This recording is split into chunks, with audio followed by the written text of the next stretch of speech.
In the annals of medieval European history, few figures loom as intriguingly as Henry VII of Luxembourg, a man whose imperial ambitions, sudden death and sumptuous tomb have continued to fascinate scholars for centuries. Crowned Holy Roman Emperor in 1312, Henry's reign was brief yet ambitious, marked by his dramatic foray into the troubled Italian peninsula, where he sought to reassert imperial control. His unexpected death in 1313 left his grand plans unfulfilled, but in death, as in life, Henry VII became a figure of legend. His tomb in Pisa Cathedral, a Gothic masterpiece, not only honoured a fallen emperor, but stood as a defiant monument to the fading dream of universal monarchy. In 2013, 700 years after his burial, archaeologists and historians reopened Henry's tomb, uncovering a stunning array of artefacts that offered a rare, intimate glimpse into the burial customs, political symbolism, and material opulence of medieval imperial funerancy practices. Today we look at this, and to support our channel, please make sure to subscribe. Born in 1273, in the county of Luxembourg, Henry was the son of Count Henry VI of Luxembourg and Beatrice d'Avenès.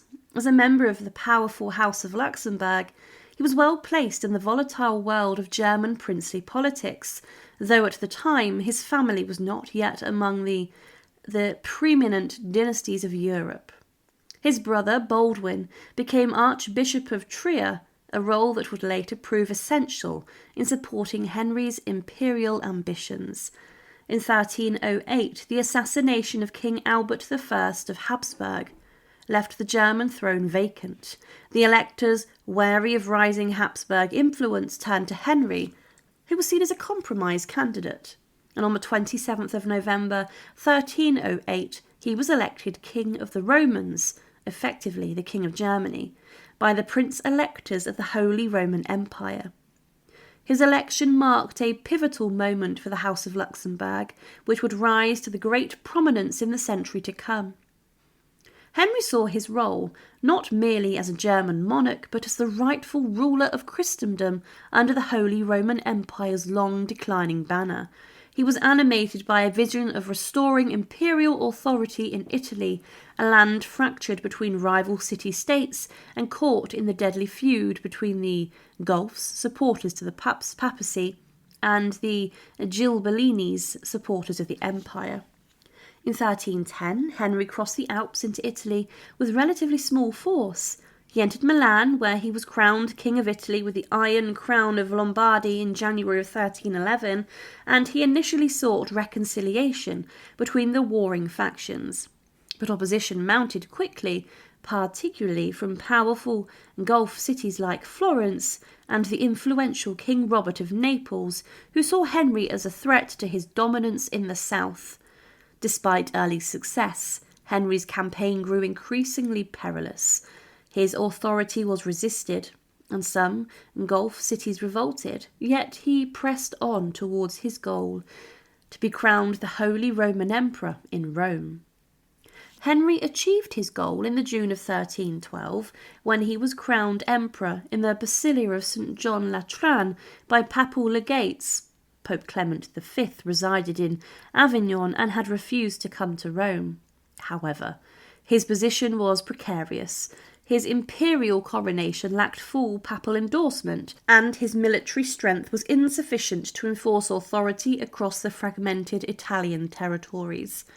In the summer of 1313, whilst preparing to march against Robert of Naples, Henry fell ill, likely from malaria, and died near Tubuno Covento, south of Siena, on the 24th of August 1313 at just 39 years old.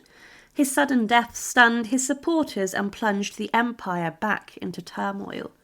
Though Henry had died near Siena, his body was transported to Pisa, a staunchly Ghibelline city that welcomed his memory as that of a champion of the imperial cause.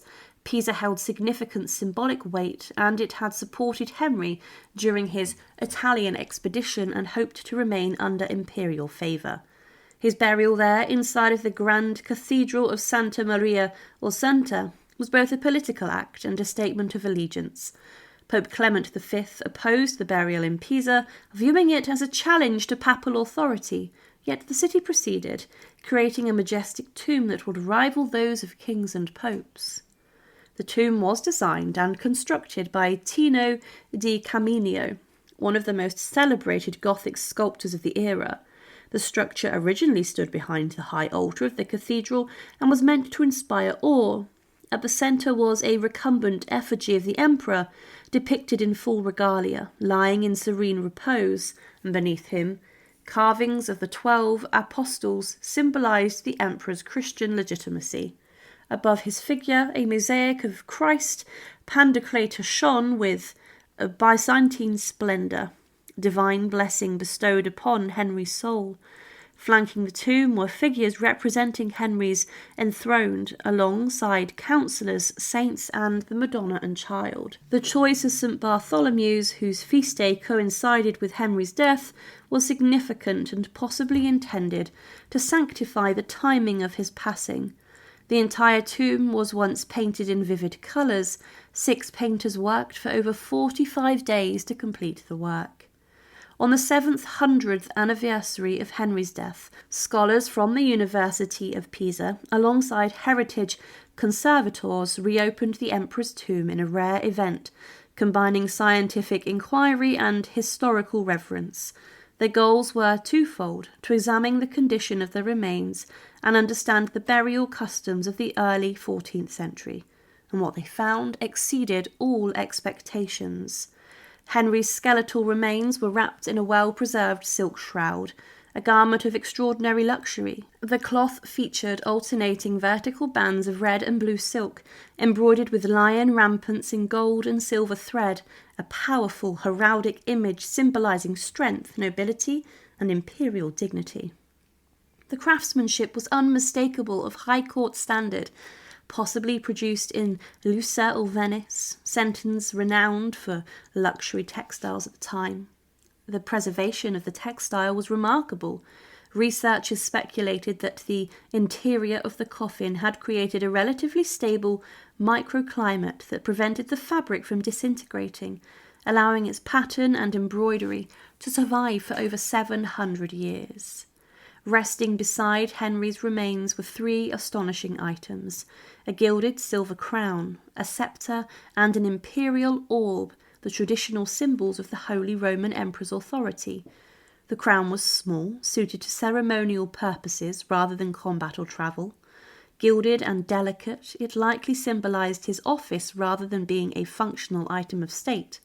The sceptre, crafted of gilded metal and decorated with floral motifs, embodied the emperor's judicial power. The orb, marked with a cross, represented the emperor's spiritual duty to uphold and protect the Christian world.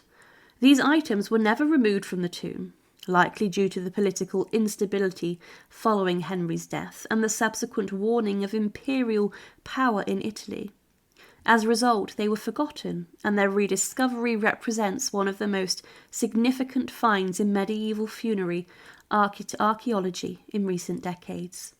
Henry's bones were examined in situ. Initial analysis suggests that he was of average height for the time, between 1.73 and 1.63 metres, around 5'8 to 5'9". He exhibited signs of mild osteoarthritis, typical of someone in their late 30s or early 40s, which corroborated historical accounts of his age of death, and there was no evidence of trauma or violence consistent with the accepted cause of death, malaria or another mosquito-borne illness, common in marshy Italian lowlands. Though largely forgotten by the public, Henry VII's legacy endures in the House of Luxembourg, which through his descendants would produce kings of Bohemia, Germany and Hungary, as well as Emperor Charles IV, one of the most powerful monarchs of the 14th century.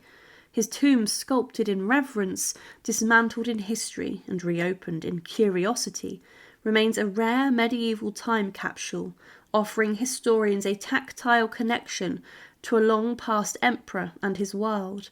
Inside that stone coffin lies not only the remains of Henry VII, but the remnants of a vanished imperial dream. Thank you for watching, and to support our channel, please make sure to subscribe. And again, thank you so much for watching.